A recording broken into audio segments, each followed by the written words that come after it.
Alright, hey everybody, welcome back to the channel. This is Robbie here at Smirking Gun Reviews, back finally to talk some more about Doctor Who Season 8, Episode 6. Remember everybody, this is my first foray into Doctor Who, so anything that I say, if I don't understand something, it's because I don't understand it. This is my first season of Doctor Who I'm watching, so please bear with me. And hopefully maybe you'll just find it funny that, you know, somebody trying to stumble through starting at Season 8, but that's how I roll. So, I've been trying to get into Doctor Who for a really long time, and I was trying to figure out which place to jump into, and since I love Peter Capaldi, I was like, this is where I need to start. And so far, I've been right about that. So, we're talking about the Caretaker. Full spoilers, again, if you haven't seen this episode. So, let's just play a little clip from it, and it'll give you guys a greater understanding of where we're at. So, be right back. So, you recognize me then? You're wearing a different coat. You saw straight through that. Deep cover. In my school. Why? Where's the teeth? What have you done with him? He's fine. Hypnotized. He thinks he's got the flu. Also a flying car and 3 wives. It's going to be a rude awakening. It's aliens. Oh, my God. Is that why you're here? Are there aliens? It's assembly. You better get going. Go and worship something. Are there aliens in this school? Listen, it's lovely talking to you, but I've really got to get on. I'm a caretaker now. Look, I've got a brush. Doctor, is there an alien in this school? Yes, me. Now, go. The walls need sponging and there's a sinister puddle. You can't do this. You cannot pass yourself off as a real person among actual people. I lived among otters once for a month. Well, I sulked. River and I, we had this big fight. Human beings are not otters! Exactly. It'll be even easier. Okay, one question. And you will answer this question. Are the kids safe? No. Nobody is safe. But soon the answer will be yes, everybody is safe if you let me get on. Now, pretend you don't know me.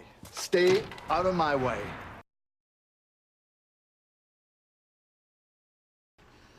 Alright, so in this episode, the Doctor knows that there's a threat in the area of Clara's school. And so he needs to go undercover to find out what's going on.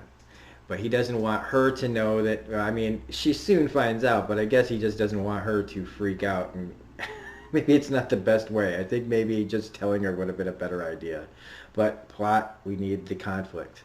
The montage at the beginning of this is really hilarious too. And man, does Jenna Coleman just get, those eyes, man, those eyes kill me. She gets to wear all those, every time you see her in a different outfit, it's like, whoa.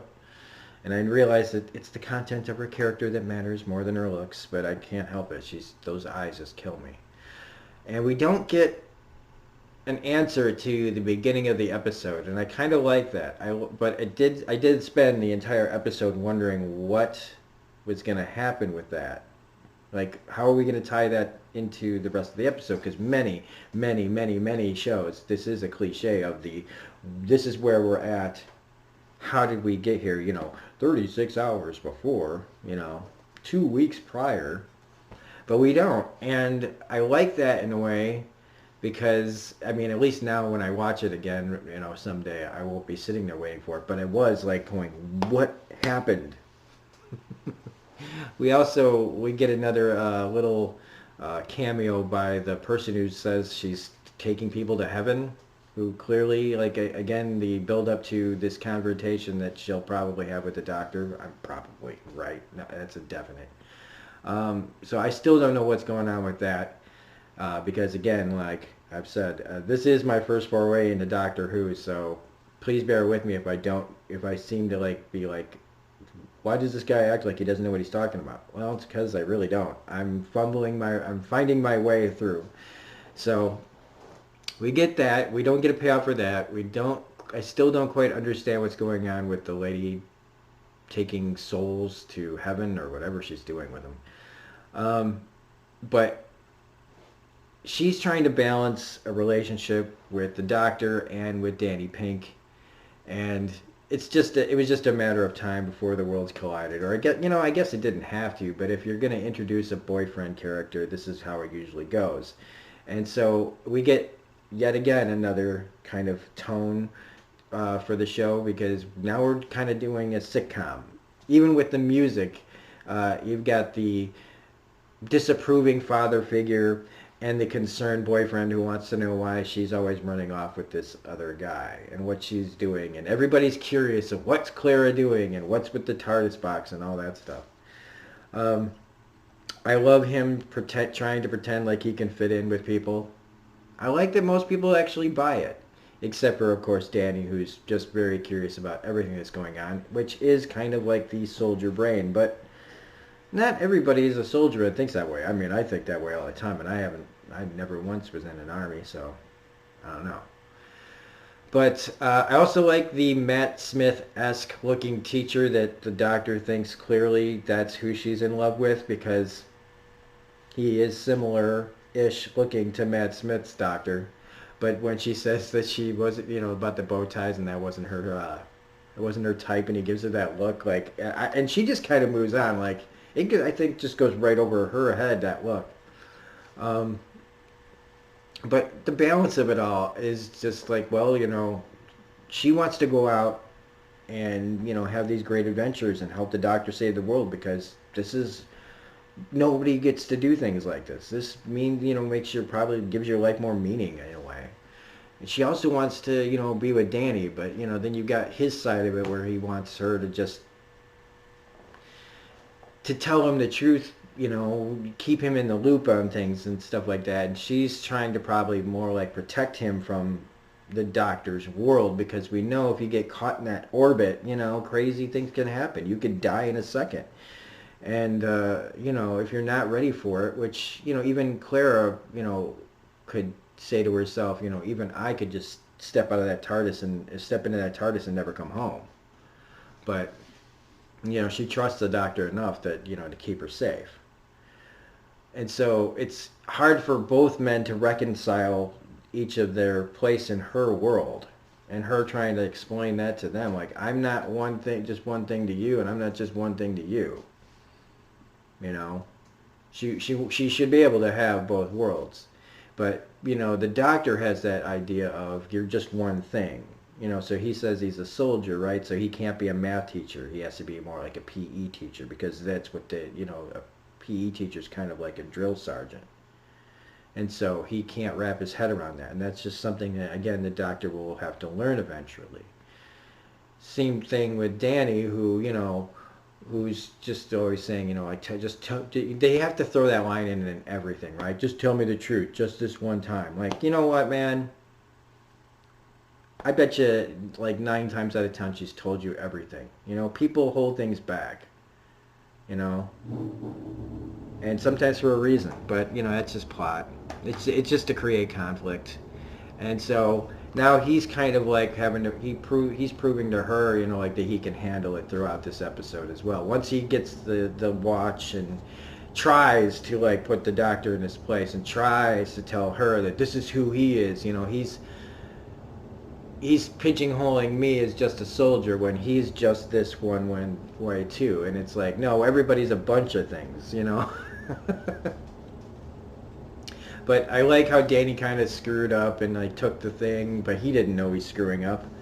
But they fixed the solution temporarily, because we need the plot to go further. So this thing's coming back, and it's about basically how they adapt to failing the first encounter and not being kind of part of the same unit. And then by the end, where Danny does that really, like, ridiculous flip over the Skovox so that they can, like, get the drop out of him. I did like the whole rig that the doctor puts together to, okay, he builds a communications device to talk to this Skovox, which, fine.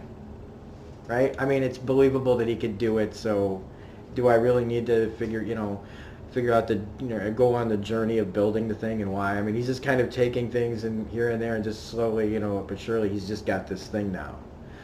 I could have done without the kid character, but you're in a school, so what are you going to do? I have also a feeling that that's not the last time we're gonna see this character. There's just something about the way that they kept bringing her back into scenes, just this specific, student. And then, when he shows her the TARDIS and the inside, it's kind of like, well, unless he erases her memory, we're probably going to see this character in some form or another in the future. Maybe she'll end up being a companion down the line or something into some other future, timeline or whatever. I don't know. But everything just kind of comes together. I mean, there's really not too much to say about this episode, but that's not a bad thing. It is just, like I said, they find a way to make these mundane situations into earth-shattering, the end of the world. Like, because they say the Skovox has enough firepower to blow up the world. And I'm also glad that they didn't show us the Skovox too much, because one of my problems with getting into Doctor Who in the first place was always the suspension of my disbelief in it. And even though you can, like Star Wars and Star Trek has we all know that none of that shit's real that I'm seeing, but the production quality just always was just a little bit too subpar for what I'm used to, and it's because we're spoiled. I've been spoiled. So if I had grown up watching Doctor Who, I think I would have accepted the show a lot quicker in the way it looks and how they use the creatures, and I wouldn't care. But it's now like 2019, okay? I've seen every crazy thing imaginable. There's so many cool looking graphics that they use, and so for me to just suddenly go kind of backwards, it feels like a step backwards technology wise when you watch a show like this at times, that I'm glad that I finally reached that point that I can look past that and just accept things as they are and just go, I've got one of the wildest imaginations of anybody I've ever met, and it's not bragging, it's just a fact. And so I'm finally at a place in my life where I can just go, you know what? Just watch Doctor Who and accept it for what it is. And I've been enjoying it ever since, because I've just it's like I flipped a switch in my head somehow. Or maybe I'm just becoming a more positive person. I don't know. Which sometimes is true and sometimes is very not true. But yeah, I mean, everybody grows, everybody, sees each other a bit differently. The Doctor now, sees Danny in a bit better light, and Danny, understands a lot more about what her world is like, and that he's just going to have to kind of accept that this is the way things are, and if they can all get along, which I'm sure that the conflict in this is not over, because they wouldn't introduce a boyfriend character unless it was going to play a higher meaning later on as well. But I have a feeling that they're going to do some pretty interesting things with it. So anyway, I'm kind of glad that this video is not going to go on forever, because it just means that I'll be able to get to the next one quicker. So anyway, that's it. Again, it's a good episode. I like it. I don't think everything has to be, fucking Avengers Endgame, right? So it's just fine. Anyway, so if you like this review, please hit the like button, comment, share, subscribe. Let me know. Give me, if I haven't covered this in the way that you want, and there's things that you want me to focus on, let me know in the comments section. Tell me what you guys think of this episode. Give me more insight. If you've got more stuff to tell me that you want to, so that I learn the lore better, and so I can get better at doing these, fill me in. I am not one of those people that's going, don't tell me anything. Like, I want to know as much as I can. And if you see this episode in a certain way, and you want to inform me on that and how your take is, feel free to put it in there. Don't worry. As long as you're not making toxic comments, I will always respond positively. And I usually try to respond pretty promptly. So anyway, again, if you like this video, please hit the like button. If you're not a subscriber and you like the content on the channel, please become a subscriber. Otherwise, hit the bell for all notifications. Share the video with your friends. If you want to donate to the channel, I do have a Patreon at Smirking Gun Reviews. You can find me at Twitter at Yesh8. That's YESSHH8. Otherwise, this is Rob at Smirking Gun Reviews saying we'll be back later with another video.